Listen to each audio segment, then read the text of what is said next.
সম্প্রতি নিজের একটি ভিডিওর সঙ্গে গান জুড়ে দিয়ে সামাজিক যোগাযোগ মাধ্যমে প্রকাশ করেন ফেঞ্চুগঞ্জের পিটাইটিকর সরকারি প্রাথমিক বিদ্যালয়ের প্রধান শিক্ষিকা বিউটি পাল।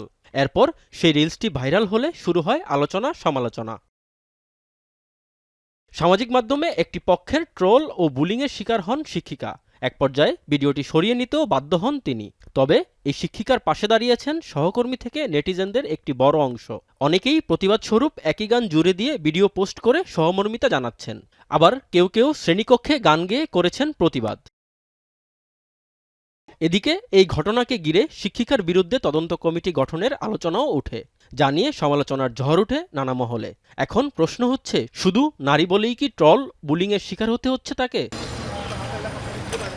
ঢাকা বিশ্ববিদ্যালয়ের উইমেন ও জেন্ডার স্টাডিজ বিভাগের অধ্যাপক সৈয়দ মোহাম্মদ শেখ ইমতিয়াজ বলেন, পুরুষতান্ত্রিক মন মানসিকতায় ট্রোলের শিকার হতে হয়েছে তাকে। ক্ষতিকারক নয় এমন ভিডিও পোস্ট করার স্বাধীনতা রয়েছে, এতে কোনো অপরাধ নেই। উন্নত বিশ্বে নাচ, গান, প্রাথমিক শিক্ষা, ভিটামিন ই ও সি সিরাম, 8টি প্রাকৃতিক অয়েল সমৃদ্ধ লিলি সিরাম অয়েল, যা চুল পড়া কমায় মাত্র 30 দিনে। অংশ আমরা যদি প্রাইমারি স্কুলে সারা পৃথিবীতে যে স্বীকৃত পদ্ধতি সেখানে দেখি, তাহলে নাচ গান কিন্তু এই পড়ালেখার একটা পার্ট। প্রশ্ন হচ্ছে যে উনি নিজে এটা করেছেন নিজের আনন্দের জন্য, সেটাই তো সমস্যা। এখানে আমি ঢাকা বিশ্ববিদ্যালয়ের শিক্ষক, ঢাকা বিশ্ববিদ্যালয়ের শিক্ষিকা যদি এখানে নাচেন কিংবা গান, সেটা কি অপরাধ হবে?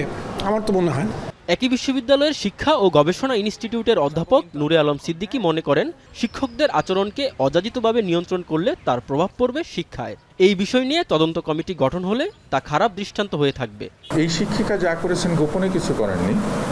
শিক্ষিকার একটি ভিডিও আপলোড করেছেন, সেটি এখনও পাবলিকলি অ্যাভেলেবল। এটি এখন যদি তার বিরুদ্ধে একটা তদন্ত কমিটির কথা বলা হয়, এটি খুবই একটা খারাপ দৃষ্টান্ত হয়ে থাকবে। সংসদ সদস্য ব্যারিস্টার রুমিন ফারহানা বলেন, বাংলাদেশের কোনো আইনে কোনো ধারায় এটি অপরাধ নয়। ট্রলের জন্য মানসিক সমস্যা ও সুস্থ চিন্তার অভাবকে দুষছেন তিনি। এটা বাংলাদেশের কোনো আইনের কোনো ধারায় কোনো অপরাধ হয়নি। আমরা সবকিছুর মধ্যে এখন নোংরা বিষয় খুঁজতে পছন্দ করছি। এটা আমাদের মানসিক সমস্যা, আমাদের মানসিক বৈকল্য।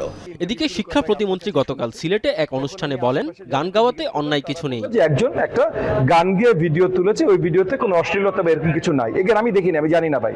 বাট যদি না থাকে, গান গাওয়া অন্যায়, এটা আর কেউ মানুক আর না মানুক, আমি মানতে রাজি না ভাই। শিক্ষিকা বিউটি পাল চলতি বছর সিলেট জেলার শ্রেষ্ঠ প্রধান শিক্ষক নির্বাচিত হয়েছিলেন। রাজীব হোসেন, এখন, ঢাকা।